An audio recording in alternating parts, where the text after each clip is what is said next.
En el faro Año Nuevo, la vigía de 3 hombres, el jefe del faro, un cabo y un conscripto. En el diario de bitácora la última frase, escrita con un pulso que perforó el papel, decía: ya no golpea el vidrio, ahora está adentro.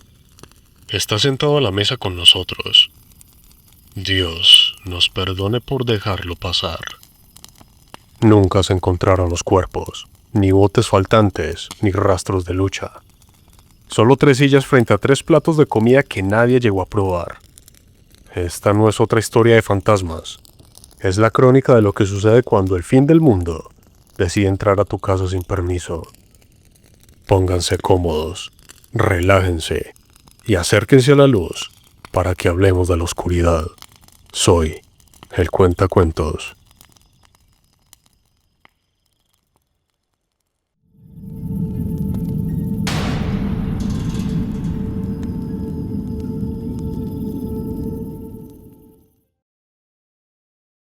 El incidente de Faro Año Nuevo, escrito por el Cuentacuentos.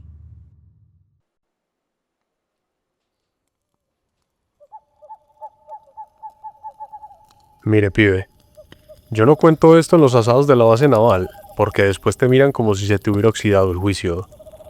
Pero usted pregunta con respeto y yo ya tengo más pasado que futuro, así que ¿qué más da? Soy Aguirre. Fui suboficial segundo de la Armada Argentina. En el año 94 me mandaron en el aviso ARA Curruchaga a la isla Observatorio.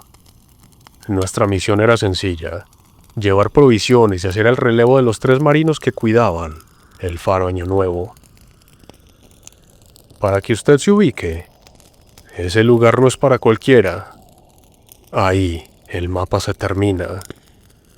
Es una isla de roca negra, musgo que te chupa las botas y un viento que te lija los huesos.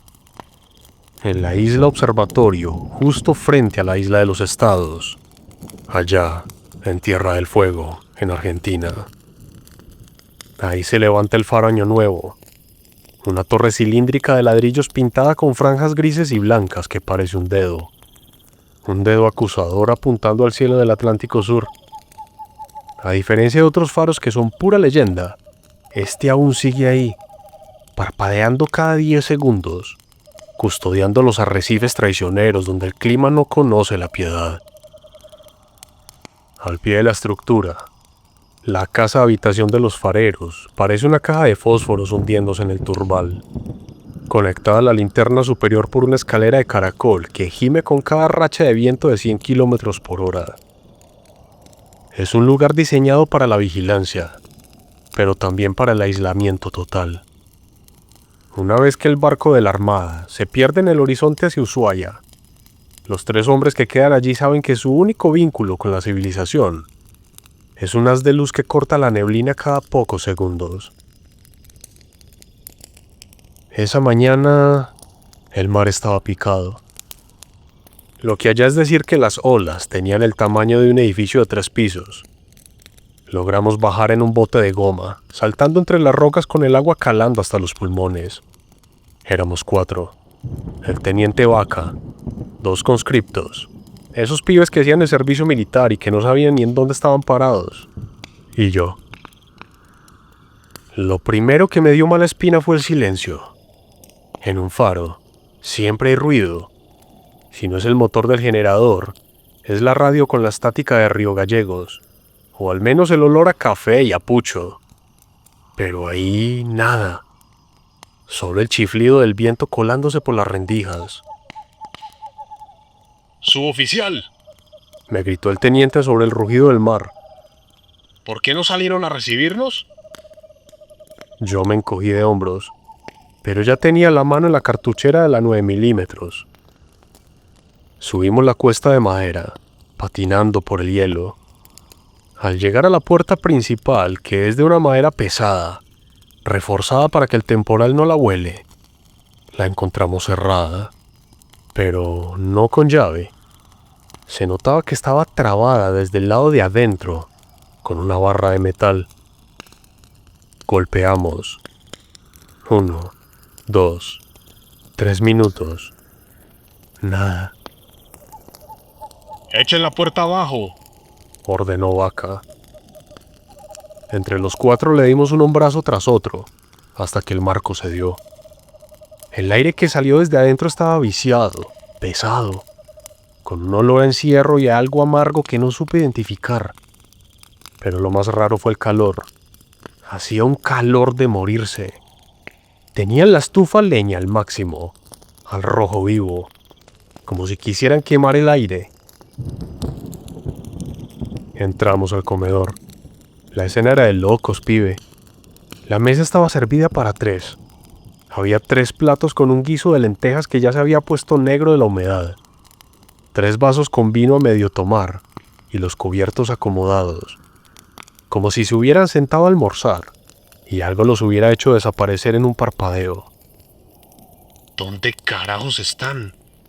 Susurró uno de los conscriptos, blanco como un papel. Empezamos a revisar las literas. La ropa de abrigo de los 3 estaba ahí, colgada de los ganchos.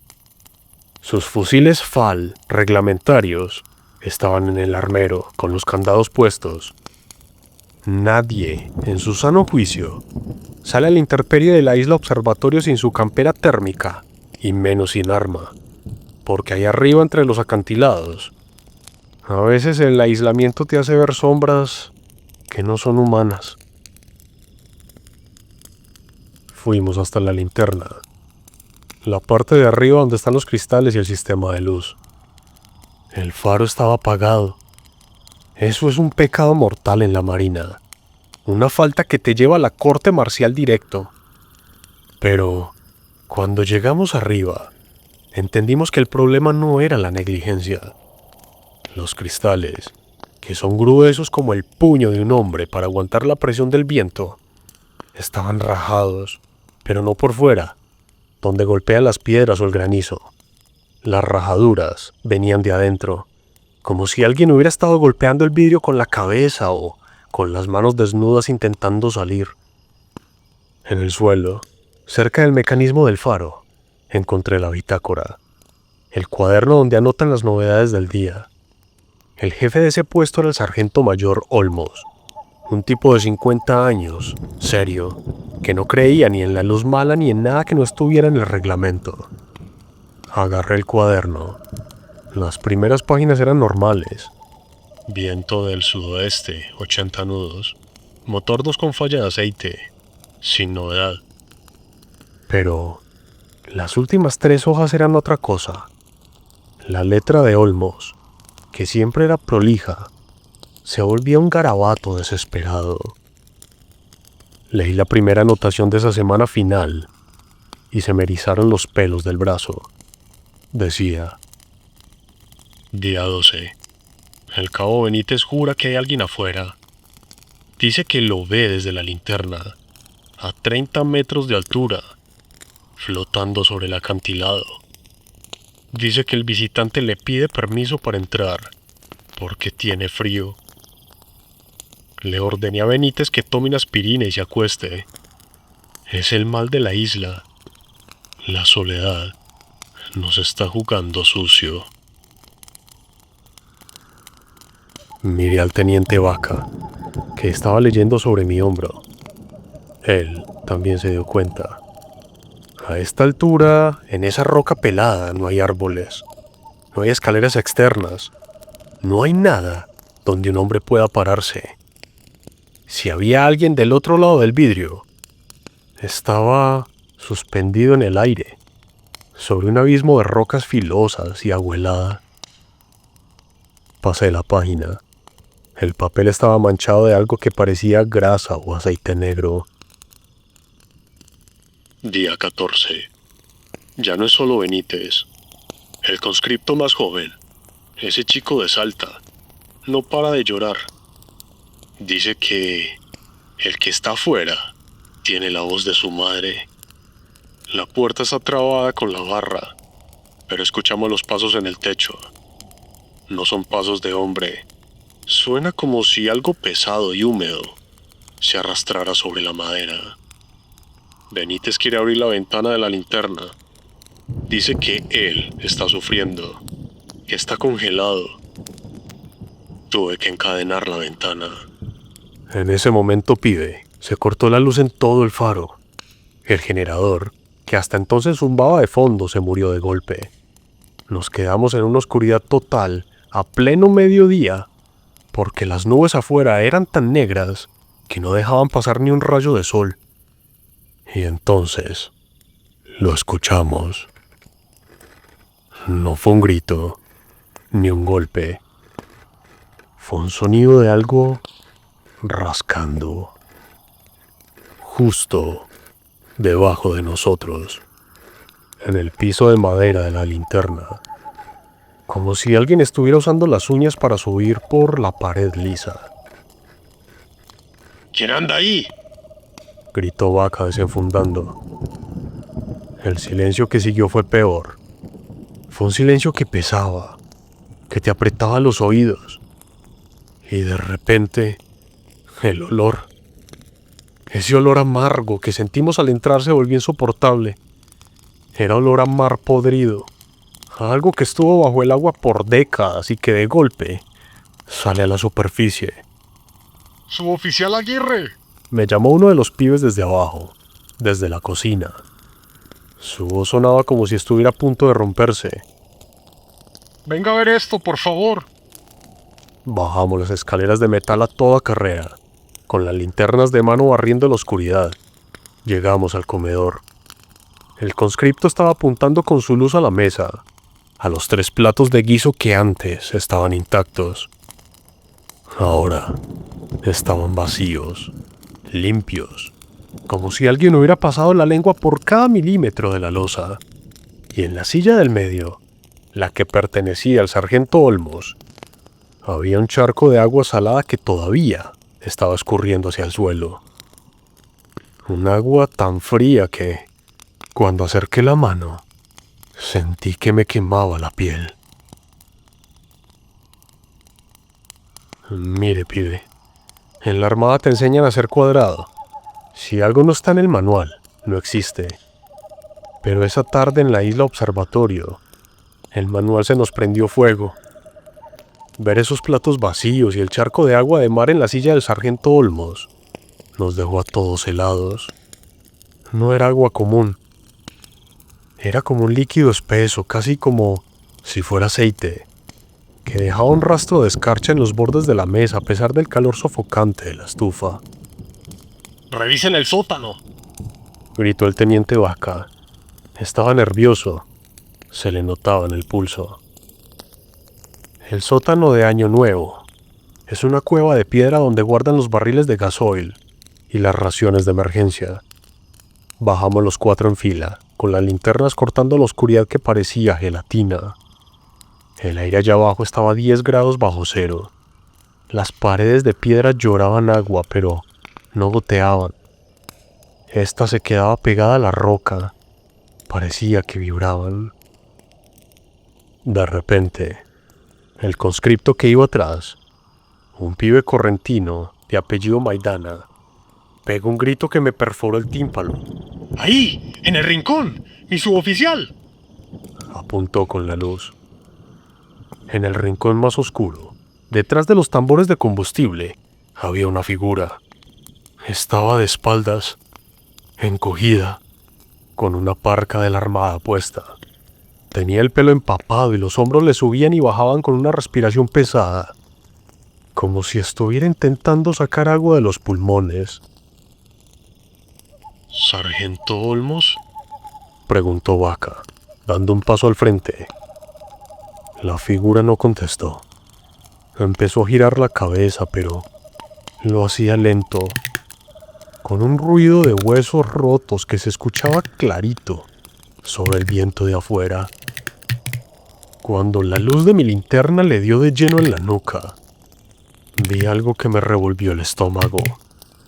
La piel de su cuello no era piel. Estaba cubierta de una capa fina de escamas transparentes, como las de una merluza negra, que reflejaba la luz de un modo que me dio náuseas.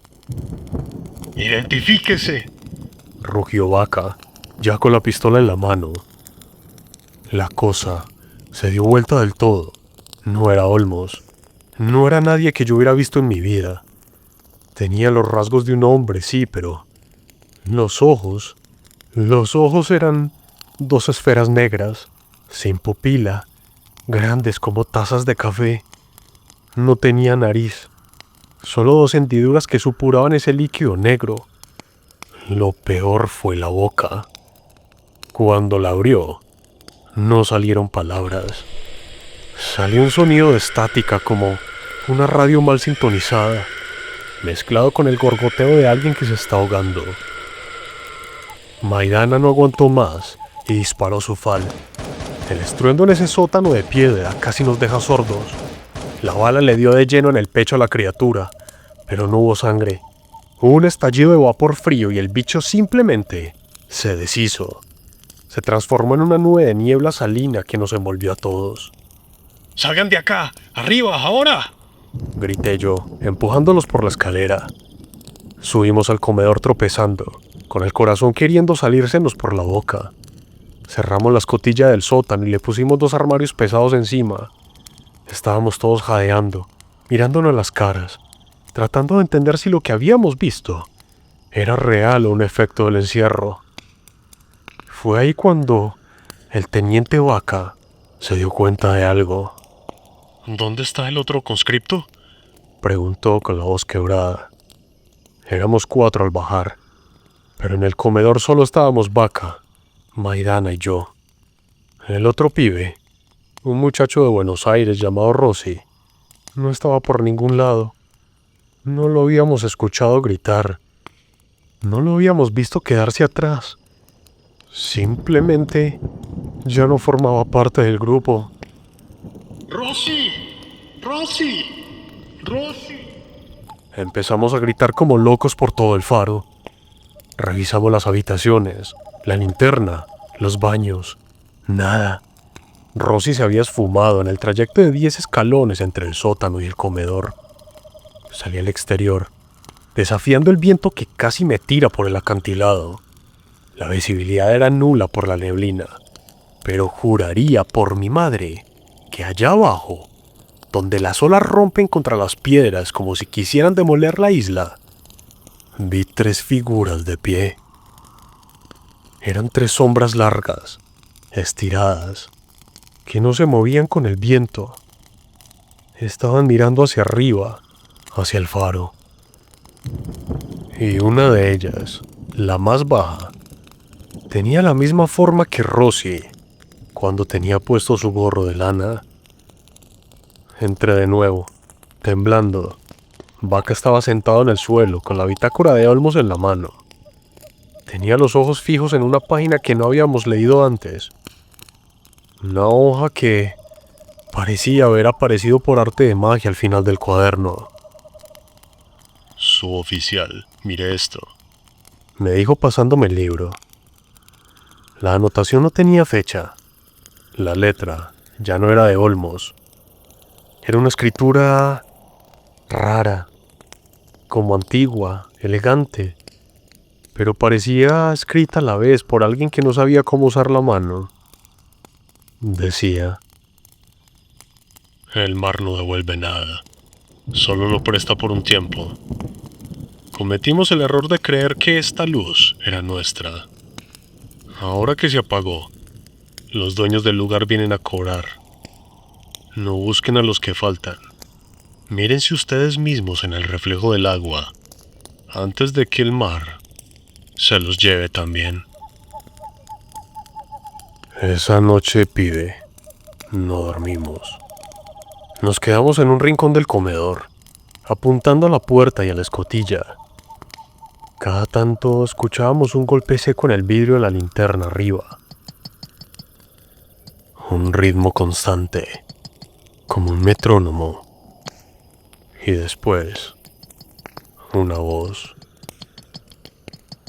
No era una voz de fantasma de película, era la voz de Rossi. Se escuchaba clarito, viniendo de afuera de la puerta trabada. Abran, muchachos. Hace mucho frío acá afuera, decía, con una calma que te helaba la sangre. El sargento Olmos dice que el guiso está listo. Solo falta que ustedes se sienten a la mesa. Abran, que el patrón quiere conocerlos. Maidana se puso a rezar. Vaca empezó a cargar y descargar su arma fuera de sí. Yo me quedé mirando la pared de madera, viendo cómo empezaba a filtrarse agua por debajo de la puerta. Un agua que subía por el piso, lenta, ganando terreno, como si el faro se estuviera hundiendo en el océano aunque estuviéramos a 30 metros de altura. Mire, pibe, el reloj de la cocina del faro se clavó en las 3:15 de la mañana. No sé si fue un cortocircuito, si el tiempo decidió que en ese rincón de la isla ya no tenía sentido seguir corriendo. Afuera, la voz de Rossi seguía llamando, pero ya no era solo él. Empezamos a escuchar otras voces, una polifonía de gente que parecía estar de fiesta en medio del temporal. Risas, choques de copas y ese rascado constante en la madera de las paredes, como si miles de cangrejos estuvieran tratando de trepar por el casco de un barco. No abran, por lo que más quieran. No miren por la rendija, les dije a los muchachos. Pero el teniente Vaca ya no estaba ahí. Físicamente sí, pero sus ojos estaban fijos en el charco de agua que seguía creciendo en el centro del comedor. El agua ya no era transparente, era negra y espesa. De repente, un golpe seco sacudió la estructura del faro. No fue el viento, fue algo pesado que impactó contra la linterna allá arriba. El techo crujió y empezamos a escuchar agua cayendo en cascada por la escalera del caracol. Un agua que olía a abismo, a profundidad donde la luz del sol nunca llega. Me voy, Aguirre. No aguanto más este encierro. Gritó Maidana. El pibe perdió los estribos, agarró su fusil y antes de que pudiera atajarlo, quitó la barra de hierro de la puerta principal. El viento entró como un animal salvaje, tirando todo al suelo, apagando nuestras linternas. En ese segundo de oscuridad total, escuché un chapoteo, un forcejeo breve y el grito de Maidana cortándose en seco, como si le hubieran llenado la boca de arena. Cuando logré encender mi linterna de nuevo, la puerta estaba abierta de par en par golpeando contra la pared. Afuera no había nada más que la neblina blanca y el rugido del mar. Maidana ya no estaba, Rossi no estaba, y el teniente Vaca. El teniente estaba parado frente al umbral, mirando hacia la nada con una sonrisa que me va a perseguir hasta el cajón. Suboficial, Me dijo sin darse la vuelta. no están muertos. Solo cambiaron de estado. El agua es más pura que el aire, Aguirre. El agua no miente. Y antes de que pudiera agarrarlo del correaje, Vaca caminó hacia la neblina. No corrió, no saltó. Simplemente dio un paso al vacío, como quien entra en una habitación conocida. Corrí hasta el borde del acantilado, arriesgándome a que el viento me soplara como una pluma. Apunté con la luz hacia abajo, esperando ver los cuerpos destrozados contra las rocas. Pero no vi sangre. Vi unas estelas de fósforo en el agua, como si 3 o 4 criaturas grandes luminosas nadaran a una velocidad imposible alejándose de la costa. Y en el medio de esa luminiscencia, juraría por lo más sagrado, que vi cuerpos humanos saludándome antes de hundirse para siempre. Me quedé solo. El resto de la noche la pasé encerrado en el baño, que era el único lugar con una traba que todavía aguantaba. Me senté en el piso con la 9 milímetros apoyada en la barbilla, rezando un Padre Nuestro que se me olvidaba a la mitad. Cada 5 minutos, algo golpeaba la puerta del baño, y la voz de Vaca, ahora distorsionada, como si hablara a través de un tubo lleno de líquido, me decía: Aguirre, abrí. Olmos dice que te guardo un lugar. El agua está linda, Aguirre. No duele. Solo tenés que dejar de respirar un ratito.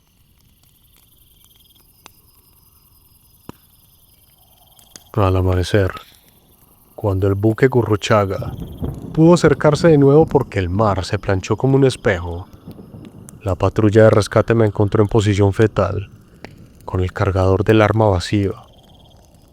Había disparado contra la puerta del baño hasta quedarme sin balas. Cuando los enfermeros me sacaron de ahí, me fijé en la mesa del comedor. Los platos de guiso seguían ahí, pero ahora estaban llenos de arena fina y caracoles diminutos. La bitácora de Olmos había desaparecido. No quedó ni un papel, ni una foto. Nada que probara que Rosy, Maidana o Vaca habían existido alguna vez en ese puesto. La Armada hizo lo que sabe hacer: tapar todo. Dijeron que hubo un accidente, una ola gigante que barrió la plataforma del faro y se llevó a los 3 hombres. A mí me dieron la baja médica por estrés postraumático y me mandaron a casa con una pensión de miseria y la orden de no abrir el pico. Pero escuche bien, pibe. Han pasado 30 años. Vivo cerca de Ciudad de Córdoba, lo más lejos que puedo del mar. Pero no sirve de nada. A veces, cuando llueve mucho y las alcantarillas de la calle se tapan, el agua empieza a subir por la rejilla del baño de mi casa. Y el olor, ese olor a salitre podrido y a pescado viejo, inundan toda mi casa. Anoche, me desperté porque sentí algo húmedo a los pies de mi cama. Prendí la luz y vi un rastro de agua salada que venía desde el pasillo. Usted me pregunta qué pasó en el faro de Año Nuevo. Yo le digo que no lo sé. Solo sé que el mapa se termina ahí, porque después de eso no hay tierra. ¿Quién sabe? Habrá algo que nos odia y que está esperando que bajemos la guardia. No me crea si no quiere, pibe. Pero si algún día viaja al sur y ve que el mar está demasiado tranquilo, como si estuviera conteniendo el aliento, le recomiendo que no se acerque a la orilla. Definitivamente hay cosas en este mundo que son un completo misterio para todos.